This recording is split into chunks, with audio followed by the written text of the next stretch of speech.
No sé qué opina el compañero de eso.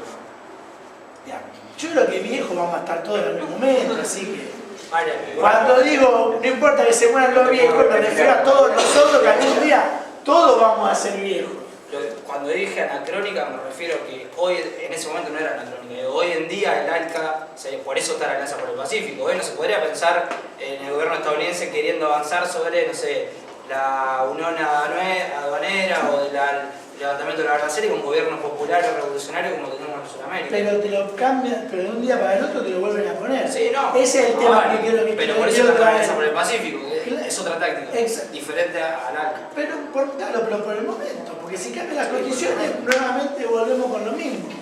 Y ahí me pregunto si por ahí lo que está pasando en Venezuela no es tan bien, porque si nosotros decimos, si la estrategia es ir para allá y la táctica va zigzagueando, ¿no? Pero siempre manteniendo el rumbo, a veces aparece lo que se llama la oportunidad. Si Estados Unidos con Venezuela probó esto, en un momento lo empieza a ver que Maduro puede estar débil, que está débil, y entonces la oportunidad, aprovechan la oportunidad, no la van a perder. Digo porque tendemos a poner en el enemigo una infalibilidad, ¿no? Todo lo que está haciendo tiene que estar demasiado fríamente calculado. Está bien, eso nos mantiene alerta porque estaríamos desprevenidos si no supiéramos que el enemigo opera todo el día, ¿no? Y que tienen intereses comunes y operan articulados. Lo mismo que nosotros operamos articulados con aquellos que tienen intereses comunes con nosotros. Entonces eso es real. Pero a veces también existe la oportunidad. A mí me da la sensación que lo que pasó ahora, en las últimas semanas, en Venezuela, es eso, muestra la oportunidad. Sobre un lugar donde estaban golpeando, y en un momento, la oportunidad. Agarraron, ¿no? Y se subieron a eso. Me da la sensación de que viene por ahí. Pero, o sea, que no estaba, ¿viste? Como, pero en un momento dijeron, bueno, vamos, que hay una oportunidad, hay una posibilidad. Pero el punto es que se inscribe en la estrategia. Ese es el punto central. Y que el neoliberalismo está mucho más vivo y es un peligro mucho más actual de lo que generalmente solemos pensar. Porque este fenómeno de la militancia kirchnerista, vamos a decir, porque no, todos somos peronistas, pero esto se ha reproducido en diferentes espacios, algunos no son peronistas, y todo tiene que ver con los cambios en las condiciones, en la realidad de este pueblo que trajo el kirchnerismo, ¿no? Entonces es eso, ¿no? Hoy somos la expresión de eso.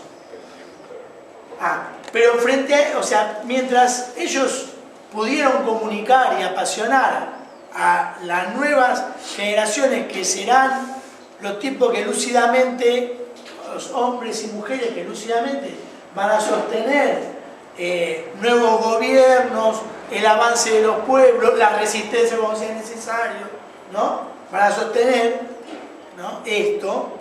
Por el otro lado, la usina con la cual estamos enfrentados, o donde se forman los tipos que no se enfrentan, es una potencia increíble. Porque sobre todo lo que el votante macrista promedio piensa es que en realidad le molesta todo esto. No es tanto que está en contra, no es tan definido. La oposición a nosotros es más chica de lo que parece. Lo que sí, que los cansamos, los aburrimos. ¿Para qué? Si se puede hacer otra cosa de la vida, ¿no? Hay una propaganda, ¿no?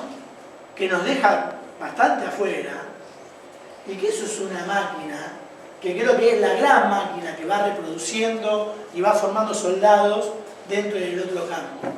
Tipos que desde su punto de vista están luchando también por la libertad, porque el Estado los ahoga. Y nosotros sabemos que necesitamos Estado porque hay desigualdad, ¿no? Como decíamos del conflicto en Venezuela. Esos estudiantes, si nosotros nos ponemos finos en la cuestión de las palabras, ¿no? Esos estudiantes venezolanos, compañera, ¿son fascistas realmente? Es decir, ¿quieren un corporativismo de Estado de las grandes empresas? ¿O quieren que se borre el Estado? ¿O son ultraliberales que en realidad les molesta el Estado? Que les molesta las restricciones al libre comercio. Total, ellos podrían acceder a algunas cosas si no hubiera restricciones. Ellos podrían acceder, porque no están preocupados por el hecho de que no todos puedan acceder. Yo creo que el problema en Venezuela tiene que ver con la eficacia de las usinas de comunicación. Porque no creo que la oposición venezolana, sí la conducción política, no una minoría, pero el amplio arco de esa oposición termine toda confluyendo en un partido único que elimina a los demás partidos, que consolide el Estado y funde la Venezuela potencia en base a la hegemonía de una burguesía y la opresión del proletariado. Esto es el fascismo. No están en ese proyecto. No les interesa la Venezuela potencia. Para ellos, Venezuela era potencia cuando era una colonia norteamericana. Eso era la Venezuela que añoran, la Venezuela libre, que ellos extrañan, que ya se va yendo cada vez más. Eso es lo que pasa, que es lo mismo que pasa con nosotros. Y es lo mismo que le pasa a esa pequeña minoría blanca de Bolivia, y es lo mismo que pasa con las amplias capas consumidoras de Perú, y es lo mismo que pasa con los tipos de La Habana, desesperados por ingresar al mundo del consumo. Entonces uno viaja a Cuba y si habla con alguien en La Habana dice, yo no sabía que la gente era tan enemiga de la revolución. Están todos desesperados por comprar un pantalón de marca y una zapatilla. No, ese es el mundo de La Habana, de los tipos que están desesperados por el consumo. Luego Cuba es otra cosa. El país interior pasa a otra cosa, ¿no? Pero esa tensión existe, hasta en Cuba. 60 años de revolución existe, ¿no? Entonces, esto me parece, y llamo la atención porque me parece que esto es recontra actual. Que esa usina de comunicación, que la podemos ver todos los días, porque no sé, los compañeros que están en filo por ahí no tanto, una facultad muy politizada, por más allá de cuál sea la tendencia que predomine, es una facultad muy politizada. Pero el resto, o sociales también un poco, pero el resto de los que van a las grandes facultades, vamos muchachos, los que militan son pocos. Los que están en la política son poquitos frente a la masa de estudiantes. La mayoría no quiere saber nada con esto. No, tienen otro conflicto. Perdón, estaba pensando una cosa. Hay algo que ellos no tienen, que es organización. Digamos, ¿se puede llegar realmente a buen puerto sin organización y con todo ese aparato mediático y propaganda? Lo pregunto, no. Claro, es que pasa que viste que supuestamente nosotros somos los demagogos, ¿no? Supuestamente nosotros somos los corderos que seguimos ciegamente un líder y entregamos nuestra voluntad a... ¿Vieron todos esos mitos sobre nosotros? Esos son ellos. El liberal es un demagogo que le dice a los pequeños burgueses asustados, porque van a perder privilegios, lo que quieren escuchar. Yo vengo a poner mano dura, o peor, justo, si yo quiero lo mismo que vos. Yo quiero lo mismo que vos. Me la recontra jugué. Eso es la demagogia, ¿no? Y después, el liberal piensa esto, que él va a ir a votar a un tipo, a un equipo de gente que le va a resolver la cuestión. Y que la clave está ahí. Entonces, perdón, una cosita para terminar. Entonces no necesitan esa organización porque se lo resuelve otro. Ellos están en la cuestión de las islas personales. Nosotros necesitamos de la organización porque nuestra pelea es otra.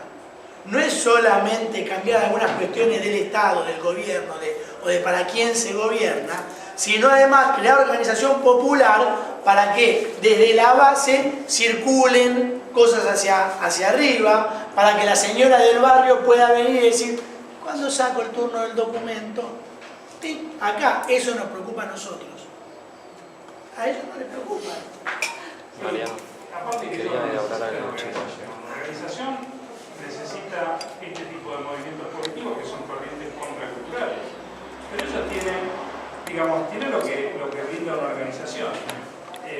Su hegemonía cultural le da digamos, una ideología común, valores comunes, y la organización de mando no la necesitan porque lo tienen completamente delegado. Entonces, es así. Pero nosotros, el problema es que ellos son la cultura y nosotros somos contracultura. Sí. No sé, pero sería como volver un poco el debate para atrás. Fíjate. Bueno, volviendo a tomar lo que hablaba Helio, yo creo que dio una palabra que es clave en esto, que es el tema de la radicalización. Yo creo que la cuestión de Venezuela, y teniendo en cuenta la política estadounidense a través de su historia, puede ser planteada en dos ejes, que es el eje interno, como bien planteaste vos en su momento, y el eje externo, que es su política exterior, más la política que se está dando del continentalismo en América del Sur. En cuanto a la política interior, viendo la conformación de los poderes de la Cámara, de los senadores de Obama, que es netamente republicana, ahora está este tema con Venezuela, este nuevo intento destituyente o posicionamiento político, por decirlo de otra manera, responde también a un tire y afloje de la Cámara de Estados Unidos. Bueno, Obama va a avanzar sobre Irán totalmente demonizado, el país del terrorismo, pero bueno, avanza con Irán, pero condena a Venezuela. En una manera de, bueno, intentar apaciguar un poco la cuestión interna. Y en cuanto a la cuestión externa, como bien se ha dicho acá, el continente mismo, América del Sur, se ha posicionado en el nuevo mundo que están haciendo. Y es a partir de ese posicionamiento, ese posicionamiento se verá condicionará mucho la formación del mundo multipolar. Ya yendo, por ejemplo, el BRICS, que es lo que está desafiando la política económica, la hegemonía del dólar, ahí está Brasil, por ejemplo. Está China y está Rusia, que son dos países que han avanzado en sus alianzas estratégicas con los países del continente, con nuestro país. La alianza estratégica con China fue caracterizada por la jefa como histórica, directamente. Entonces, tomando a la Venezuela que fue el primer país en volver a la Venezuela de Hugo Chávez, fue el primer país en retomar la senda de Simón Bolívar y de San Martín hacia el continentalismo. Este nuevo posicionamiento de Estados Unidos es en concordancia con su política que siempre ha utilizado de crear un enemigo. Estados Unidos siempre ha creado un enemigo, fue en su momento Cuba, como fue la Unión Soviética, como fue el eje del mal, Corea, y así. Ha creado el enemigo por la simple lógica de, bueno, estás conmigo, estás con ellos, y ellos son todo lo malo. Entonces, esto también tiene concordancia con el acercamiento con Cuba. Hoy el demonio, por decirlo de alguna manera, en el continente no es Cuba, sino es Venezuela, porque es Venezuela la que ha radicalizado en América del Sur. Es la que inició el proceso. Hugo Chávez diciéndole al rey de España, el rey de España diciéndole a Hugo Chávez que se calle, por ejemplo. Entonces, esta nueva intentona golpista de Estados Unidos, yo creo, ya haciendo opinología, que no puede traer una consecuencia armamentística debido a que, primero, Venezuela no es una isla, no se la puede bloquear, y Venezuela está muy lejos, está al lado de nosotros. Es más un posicionamiento para condicionar a los demás gobiernos populares y los demás gobiernos, a la Alianza del Pacífico, diciendo el límite es acá, el límite es Venezuela, y a nosotros con el reciente caso Nisman, como diciendo guarda con lo que están haciendo. Yo creo que desde esos ejes, por lo menos yo analicé la cuestión de Venezuela, desde cómo Estados Unidos siempre ha operado por lo simbólico, que lo simbólico es eminentemente político. Sí. De todas maneras, nada está dicho. No, vale. Yo tengo una cosita acá que dice que el poder es un fenómeno de relación, no algo que alguien posee. Es decir, el poder en el sentido estricto, como una concepción de lo absoluto, no existe. Porque siempre que hay un poder hay un contrapoder. Y ahí está el problema de las relaciones de fuerza. Lo que vos estás diciendo, lo que estamos diciendo acá, va a tener que ver con las relaciones de fuerza. Ahora, esas relaciones de fuerza tienen que ver con las condiciones internas del país. Porque, qué sé yo, un gobierno como el nuestro, si tiene una relación de fuerza interna, que es absolutamente favorable en términos del marco de la democracia que tenemos, o sea, las grandes mayorías populares mantienen esa línea de conducta y la dirección de la política, no solo nacional, sino internacional y a su vez especialmente para América Latina. Pero además uno puede ver que en Venezuela las Fuerzas Armadas están absolutamente firmes, y cierto, todo el resto de lo que vos decís, yo también creo que no es posible lo que ha planteado Estados Unidos, que es una bravuconada que tiene que ver un poco hacia adentro y un poco para mantener las condiciones de riesgo. O dejar a Venezuela en condiciones de riesgo potencial, pero no tiene condiciones hoy de hacer una acción militar verdadera, porque no tiene las condiciones mundiales para hacerla, porque ya no pudo en otras cuestiones cuando Rusia y de China le dijeron en el Consejo de Seguridad, no. Bueno, como dicen los compañeros, suscita el cambio de la política de Cuba y también suscita el respaldo de UNASUR, del bloque latinoamericano, ¿no? Consolida la unidad. Ataca a Venezuela, consolida la unidad. Hay un sector dentro de Estados Unidos que quiere avanzar militarmente sobre Venezuela. Digo, si nosotros discernimos de lo que decía Amy, que no se puede considerar una debilidad del imperio estadounidense, y sí, es una debilidad, porque si Obama tiene que negociar hacia adentro... No estamos diciendo que no quiere, lo que estamos diciendo posiblemente que no tenga aún las condiciones para hacerlo. Y dado que el mundo tiene ese esbozo de multipolaridad, no va a encontrar necesariamente una condición mundial como se le dio para la invasión de Irak, a pesar de que todos sabían lo que significaba y que la justificación para hacerla era un absoluto, total y absolutísimo, algo lo lograron. Me parece que hoy no están dadas. Por eso digo que el poder es un fenómeno de relación. Y dado que decimos que durante un momento determinado América Latina, por lo menos algunos países de gran importancia en América Latina, configuraron modelos de gobernabilidad totalmente diferentes en el seno de las democracias, pero profundamente transformadores y revolucionarios, dando batalla a los establishments interiores para la búsqueda de la equidad y la igualdad, que es absolutamente un principio antiliberal por excelencia, y antiliberal y neoliberal en el absoluto. Todos esos procesos modificaron esa relación de fuerza. Entonces hoy está intentando pequeñas acciones de debilitamiento. Cuando hablamos del golpe blando, el autor de los golpes blandos dice que hay que hacer organizaciones no gubernamentales, como el caso naranja, no sé por qué lo llaman naranja, pero que es naranja, y hoy muchas de las organizaciones no gubernamentales son el nombre de la CIA. Fíjate cómo han modificado los modelos de acción directa en el seno de los países. ¿Por qué tienen que esconderse detrás de ellos? Porque en esos países no hay condiciones para hacerlo de la manera del viejo colonialismo como lo hacían antes. Entonces, por lo tanto, como el mundo es un problema de relaciones de fuerza, nuestra obligación es darle a los pueblos el mayor nivel de relaciones de fuerza para evitar los procesos de recolonización de América. Yo creo que en todo este debate nos estamos por ahí olvidando, dejando en segundo plano una cuestión, que es justamente lo económico y lo que son el comercio internacional y los recursos. Estamos hablando de Venezuela como que fuera solamente, digamos, lo mismo que hablamos de Venezuela, de Cuba, de Argentina, de China, y por ahí no estamos hablando, por ejemplo, que Venezuela es uno, digamos, el principal produce Venezuela justamente el petróleo para el mismo Estados Unidos, al cual se quiere liberar. Cuba no produce eso, Argentina produce soja para China, Argentina se podría liberar de Estados Unidos vendiéndole soja a China, China no se podría liberar de Estados Unidos sin comprarle también una parte de la soja a Estados Unidos y venderle todos los productos de electrónica.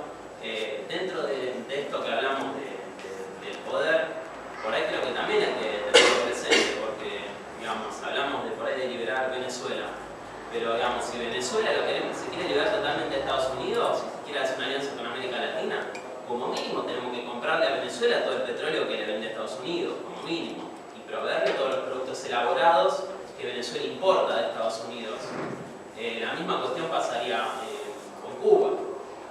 Entonces, digo, no hay que dejarlo, me parece, al margen esa cuestión, más allá de lo, digamos, que sobre lo político, ahí me pongo un poco, digamos, marxista, está debajo la cuestión materialista y de recursos, me parece. Claro, lo que pasa es que se expresa por la superestructura ideológica, la que estamos en el baile. Gran parte de la base material expresa la conflictividad de la superestructura ideológica.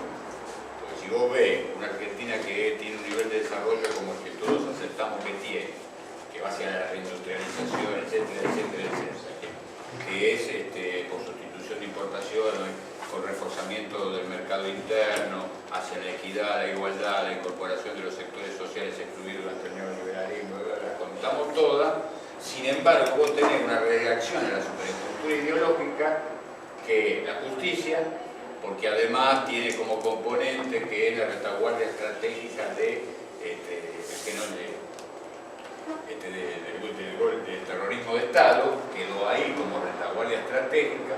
Algunos factores económicos centralísimos en la Argentina que están vinculados a la acumulación de capital concentrado ligado a Estados Unidos. Ahí tenemos claramente el establishment que es dominante de la estructura económica, pero que tiene capacidad potencial de expresarse en la superestructura ideológica. Vía la educación, que no se ha modificado un ápice de la vieja conducta y de los viejos contenidos educativos. En la universidad, ni hablar. Ni hablar. Nuestro paradigma es el paradigma de la concepción occidental de la vida. Ontológicamente, bajo cualquier... ahí no hay profundización ideológica que el peronismo haya podido atravesar, porque siempre fue conteste y enemigo, como hoy es en Venezuela, los estudiantes que son en una nación mucho más estructuralmente dividida. Los hijos, los que van a estudiar son los hijos del Estado venezolano que quieren volver al neocolonialismo.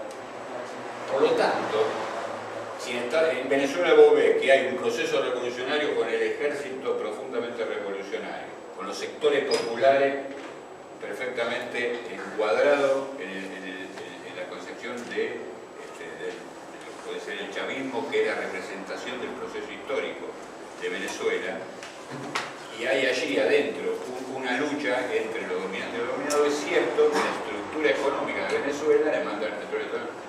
Siempre hay relaciones de fuerza contrastantes y contradictorias en un proceso revolucionario y transformador. No se puede hacer todo de golpe.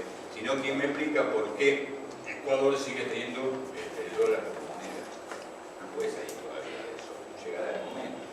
Cuando nosotros lo apuramos, la concepción, estamos en el viejo problema, con Perón plantea que ni apurado ni retardatario todo sucedería infinitamente.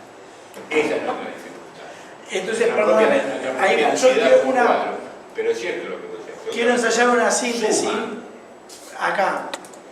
Y ya que nos ponemos, estamos subiendo la cuesta, vos traés el tema de la estructura material. Y Tito dice, bueno, pero se expresa en la superestructura ideológica. Cuando un viejo debate académico, universitario, ¿no? El tema del librito de Marx, la ideología alemana, Feuerbach, ¿no? Entonces Feuerbach, este filósofo neo-hegeliano que dice que hay que liberar al hombre de las ataduras de la religión, ¿no? Lo ideológico, ¿no? Entonces Marx dice, no, son las condiciones materiales de existencia las que determinan la conciencia. hay que cambiar las condiciones materiales de existencia y eso cambiará las condiciones de la conciencia. Y me parece que lo que está planteando, y que es lo que trae el peronismo, también no es dialéctico, hombre. Se interrelaciona en lo material y lo ideológico, y lo material y lo ideológico, y lo material y lo ideológico. No es uno sobre el otro. Sí, pero antes... Sí, yo me quedé con lo de relación de fuerza y con si hay una debilidad o no del imperialismo. Yo lo que pienso es qué habría pasado, por ejemplo, si el ALCA se habría realizado. Pero eso contrafacta. No, pero en relación de fuerza, Menem aún está vivo. ¿Qué sería más económico? Que tendríamos todo gobierno neoliberal y no haría falta ni golpes blandos. Yo veo como ahí como un médico... Tampoco hace falta que esté Menem vivo para que haya... No, pero digo, por ejemplo, no depende de Menem, sería ¿no? un sueño que para ellos, por ejemplo, si fuera que del 89 hasta ahora tuviéramos neoliberalismo sin fisuras. A lo que voy es como un médico que va aumentando la droga a medida de la resistencia, de la organización que hay en cada uno de los pueblos. Un golpe blando en Paraguay se dio en 24 horas, un golpe blando se dio en Honduras. ¿Qué es? Rescatando lo de Nisman, que también fue un puntapié. ¿Qué es lo de Nisman? Se habló golpe blando. Sí, a Cristina la quieren derrocar ayer. Bueno, no la podemos derrocar. No podemos derrocar a Venezuela. Deterioremos su imagen, deterioremos su poder, deterioremos su ejemplo, limemos todo su poder y así la gente no se anima a otra cosa. Comienza a mirar con buenos ojos diciendo: ah, la Alianza del Pacífico sí puede ser la salida. Ah, el neoliberalismo no está tan mal. No, para replantear un poquito el camino ese. Creo que más que todo el hecho de la batalla cultural, yo creo que deberíamos plantearlo más de la superestructura ideológica, algo relacionado con la palabra moral. Para nosotros creo que es el esencial. Quizá ahí Tito daba la explicación de la gente de la CIA que acuñó el nombre de golpe blando. Para mí, un término quizá más argentino sería golpe moral, más que golpe blando, porque blando es feo, ¿no? Pero es un golpe moral sobre todo a la fuerza de los pueblos y eso también la fuerza de la conciencia histórica y sobre todo la moral de los pueblos en tal momento es lo que determina la velocidad de los procesos políticos, porque que el golpe de Paraguay se haya hecho en 24 horas quiere decir que la conciencia histórica viene derrotada de hace más de 50 años con Entrón en Paraguay y habla también de que su estado moral en ese momento fue muy crítico. Fue muy crítico. En Ecuador, cuando la policía se acuartela, también está hablando de un golpe moral que sentía en ese momento el pueblo. Y creo que... Pero si entendemos moral como fortaleza de un pueblo, sigue siendo una relación de fuerza. Una relación de fuerza. Que es lo que plantea. Por sobre todas las cosas, creo que hay una incluso entramado que se escapa, que esto lo de Venezuela lo veo más como un golpe moral a toda la región. Es el hecho de sentir presionados, nos sentimos presionados ante que la intentona moral de derrocar a Venezuela cada vez está mucho más cerca. Entonces, rebajar la moral de los pueblos y sentirse más miedosos. Creo que en la militancia de los 70 el mejor ejemplo es desmoralizar a los compañeros a través de medios del terror. Y hay aquellos que no tienen una conciencia moral mucho más elevada, como los sectores civiles, por ejemplo, aunque nosotros somos sectores civiles, también hay que decirlo, su moral fue cayendo por el terror. Entonces los medios actúan sobre la moral del pueblo. Entonces hay que repensar el tema de la moral, cómo la intenta deprimir, cómo la intenta bajar. Y lo de Venezuela es un claro ejemplo de intentar bajar la moral nuestra. Totalmente, y la moral latinoamericana bajaría mucho si Venezuela cae, ¿no? Porque, bueno, sería una derrota moral muy importante. Estoy de acuerdo. Lo mismo me parece que también cierra muy bien con lo de Cristina, ¿no? Sí, con lo de Nisman como golpe moral, es decir, desmoralizarnos, ¿no? Y ahí quiero tener una cosa, porque vamos llegando vamos yendo hacia un final, ¿no? voy abriendo, tenemos que ir yendo hacia un final. Tengo que cerrar acá, falta. Tenemos que ir yendo hacia un final.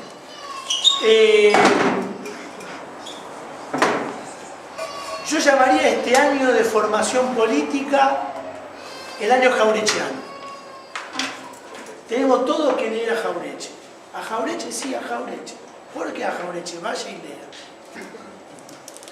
No, pero no estoy seguro, léalo otra vez entonces. Relea, busque, indague. Porque es un año de campaña y ahí está el tema del sentido, la creación de sentido. Entonces, yo llamaría este año jaurechiano. En formación, no va a haber muchas actividades de formación, van a ser pocas, va a ser un año de campaña. Pero van a ver que va a aparecer una y otra vez, por diferentes razones, va a terminar apareciendo Jaureche. Y acá aparece nuevamente, nada grande se puede hacer con la tristeza. Nos quieren tristes, quieren un pueblo tristes y nada grande se puede hacer con la tristeza. Y esto yo lo llevaría hacia, en el último mes y medio, se ha instalado el convencimiento de que vamos a perder. Que va a ganar Macri, que la mejor estrategia es la estrategia del fortalecimiento legislativo, y vamos a perder. Nosotros tenemos una conductora estratégica, es Cristina, y si ella está pensando eso, dejémosla a ella que piense eso, que nos vaya marcando el camino para llegar ahí. Pero nosotros no podemos asumir la derrota. Nosotros tenemos que pensar que vamos a ganar y salir con alegría. ¿Y por qué vamos a ganar? Porque tenemos un mejor candidato que el de ellos. No. Vamos a ganar porque estamos defendiendo las transformaciones del pueblo argentino en los últimos 10 años. Eso va a ganar. Y ahí recuperamos la moral que quieren que perdamos. Tenemos que mirar estos 10 años de gobierno de Cristina y de Néstor y comparar todo el tiempo y estar señalando todo el tiempo tal cosa. Bueno, comparalo. No solo en la discusión con el que sabemos que nuestro adversario, no solo en la discusión, en la calle todo el tiempo, cuando hablamos con gente, llevarla a esa comparación. No permitir, ¿cómo? Que las cosas están mal. ¿Dónde están mal? No están bien. ¿Cómo? No, porque hay gente que repite, no son gorilas, repiten.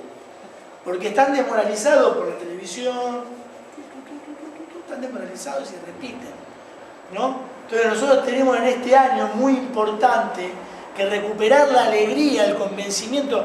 Yo sé que acá estamos todos convencidos, no me refiero a eso, ¿no? Sino al convencimiento en que esto contagia.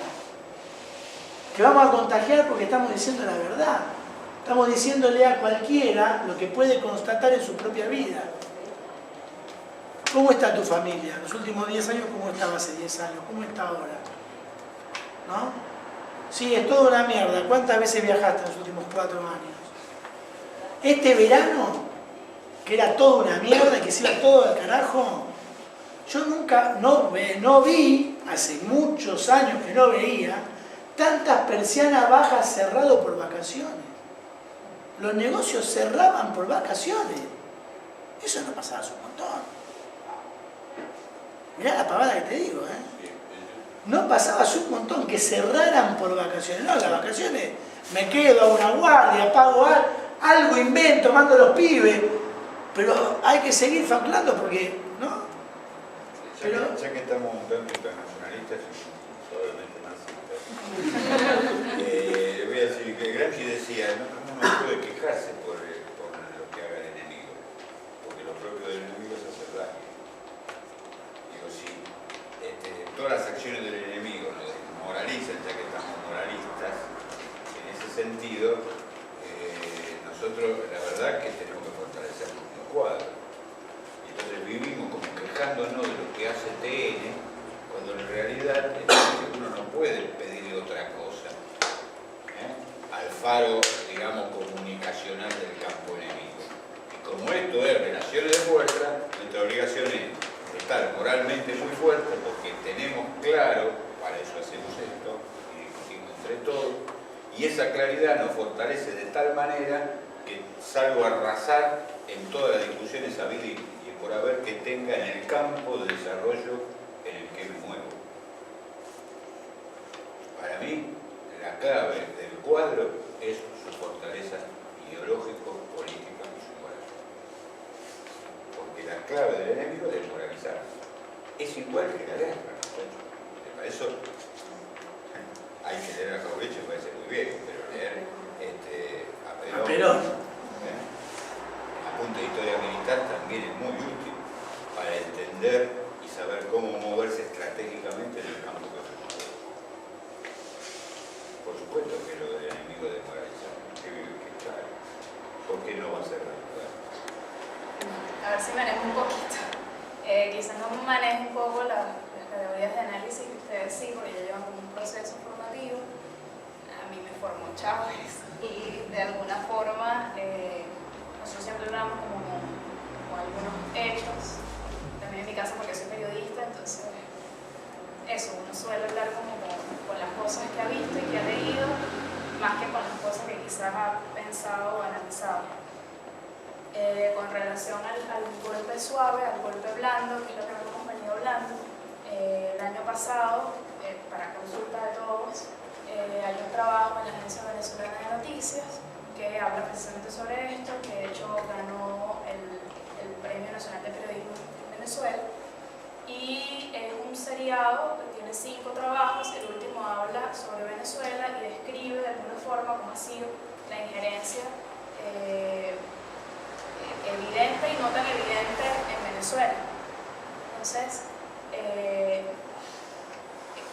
comentaba Mariano hace poco el tema de la estrategia y las tácticas. Y al fin de semana le comentaba a otros compañeros también de esta organización que ellos ya han intentado, han ensayado con nosotros distintas formas de debilitarnos moralmente, económicamente, políticamente. Lo han ido ensayando de a poquito y me llevaría tiempo poder describir en 16 años cómo lo han hecho, pero digamos que en 2002 fue el evidente que fue el golpe de Estado donde se llevaron a Chávez, regresa por nuestra Constitución, lanzan un referéndum revocatorio, por nuestra Constitución del 99 por supuesto, Chávez arrasa, y luego hacia el año 2006-2007 comienzan a aparecer un montón de hechos aparentemente aislados que Wikileaks de alguna forma nos mostró a través de algunos documentos cómo no estábamos tan paranoicos y equivocados. Empresas como Canvas, que es Otpor, que es esta gente que estuvo en Serbia cuando quiero ser, y empresas como Stratford, que son empresas de espionaje, junto a ONG financiadas por USAID, CIA y el resto de los organismos que conocemos norteamericanos, contrataron un grupo de investigadores, que son investigadores para América Latina en general, pero había una específica para Venezuela, que era Karen Hooper, que logró ver en los diferentes hechos en Venezuela algunas oportunidades. Este tema de se ajusta la táctica en función del momento, de aprovechar las oportunidades. Bueno, precisamente teníamos un problema eléctrico, si les suena similar a lo que pasó a inicio del año. Estaba el problema eléctrico en Venezuela, habíamos tenido un tema de sequía importante y ellos habían sugerido, esta gente de Karen Hooper y todo este análisis de Stratford y Canvas, explotar ese tema mediáticamente, bueno, como una forma de debilitar el gobierno. Y de alguna forma comienzan a aparecer estudiantes aparentemente voluntarios que salen a marchar y justamente llevan documentos a nuestra central eléctrica principal, dándose cuenta del tema eléctrico en Venezuela, del tema de la luz, de la administración. Y luego uno a uno, cada una de las recomendaciones que se tendrían que leer como que todo el documento de Karen Hooper para que puedan seguirme, pero ella comienza como a dar sugerencias en el discurso, en los personajes a utilizar, entre los 4 principales medios, la iglesia, estudiantes, juventud, juventud no necesariamente estudiante, pero son como los 4 primeros, y ciertos partidos políticos, entre ellos personajes como Leopoldo López, Ledesma, están específicos en esos documentos. Y eso comienza como a aparecer la lista, y en la lista cada una de las acciones que fueron tomando. Para nosotros no es nuevo este ataque. Lo nuevo, lo novedoso, es que se arriesgaron con todos. O sea, con todos los pequeños ensayos decidieron lanzarlo ahorita, viendo qué oportunidad. En 2010 nosotros teníamos elecciones parlamentarias, elecciones de diputados, que de hecho lo conversaba con él. Nosotros tenemos toda la Asamblea Nacional nuestra, se elige, porque es unicameral, todos los diputados se reeligen. Y justamente en 2010, cuando ellos intentaron una de las más profundas avanzadas de desabastecimiento, escasez y todo esto, que es lo que aplican ahorita, venían justamente las elecciones parlamentarias como vienen este año. Y esa es la oportunidad que están viendo, entre otras, ¿no? Pero, y además está el tema del petróleo y todo lo que han logrado hacer con los precios del petróleo. Entonces, sí hay un ataque evidente con las pretensiones de alcanzarnos militarmente. Yo, al igual que usted comparto, no creo que ahorita tengan las condiciones para hacerlo, por lo menos no al corto y al mediano plazo. Pero no dudo que a largo plazo, en caso de que se debilite UNASUR, por ejemplo, pudieran hacerlo con confianza y sin ningún problema. Pero ahorita, a corto y mediano plazo, yo no lo veo. ¿Qué sí veo? Veo que ellos ven la oportunidad de las elecciones parlamentarias en Venezuela de desgastar, porque es una avanzada de desgaste realmente lo que han hecho todos estos años, solo que en el tema de la alegría nosotros hemos sido más fuertes. Pero en este tema del desgaste, continuar con el asunto del desabastecimiento y la escasez hasta llegar a las elecciones, y con ese gran malestar promover que perdamos la mayoría de la asamblea, que sería bastante cuesta arriba para nosotros, bastante complicado en general. Entonces, bueno, sí, yo sí creo que el golpe blando ha tenido puntos en los que ha sido efectivo, y probablemente la mayor situación de problema pueda darse en los resultados electorales. Esta avanzada norteamericana, como decía el compañero, quizás pueda ser más política que realmente económica. En febrero, en 8% aumentó la relación económica entre Venezuela y Estados Unidos. Nosotros vendemos casi el 70% de nuestro petróleo a Estados Unidos y el 16% a China. Y claro, ante este panorama, entre este golpe moral, como lo describió Matías, es más que trascendental la forma como se mueve Latinoamérica y cómo va a moverse Latinoamérica ahora, este año electoral para la Argentina. Por suerte fortalecidos Correa y Evo, pero es determinante de alguna forma para cómo se mantiene la región, la Argentina. Y también nuestros grandes aliados, que son China y Rusia. Pero bueno, el gran temor que quizás muchos tenemos de que en un futuro, a largo plazo, se conviertan en otros imperios con características de los imperios. Pero en este momento, probablemente para Venezuela, ante este escenario, la cercanía con China y Rusia que nos legó Chávez y que se mantiene, y lo que vaya a pasar en Argentina este año, realmente puede definir cómo a corto, o en mi opinión, a corto o mediano plazo se puedan desarrollar ciertos escenarios específicos y que de forma se pueden dar. Clarísimo. Como para ir cerrando, digo, vuelvo a una cosita previa. Todo lo que ella describió está escrito tal cual en el famoso manual del golpe blando.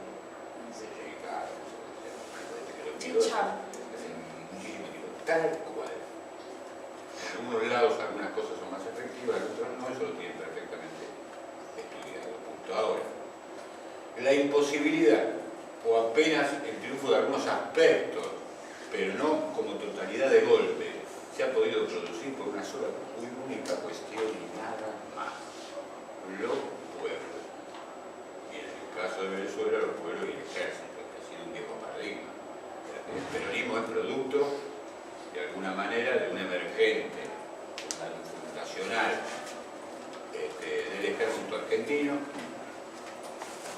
y fue su fortaleza en algún momento, hasta que finalmente no lo fue más.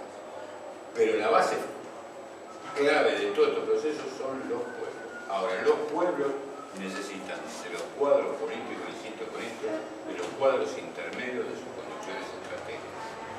Todo el dispositivo político del chavismo conducido por Maduro en Venezuela, o de Dilma y Lula que conducen Brasil, o en Ecuador, o Evo en Bolivia, o nosotros acá, está dado por la conciencia de los cuadros políticos que intermedian entre la conducción estratégica y los pueblos, generando fortalezas populares, que es la única manera de defenderse de los intentos de neocolonización del imperialismo.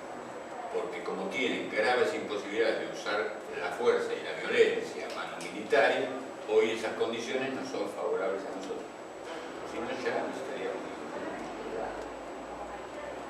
Por lo tanto, dada esa condición, nuestra tarea, en el lugar que sea, en los barrios, en la calle, en la universidad, donde sea, es configurarse como un cuadro político que convence y que lleva al análisis, a la comprensión de aquellos que no lo comprendan o a la maximización de la moral de aquellos que sí lo comprendan.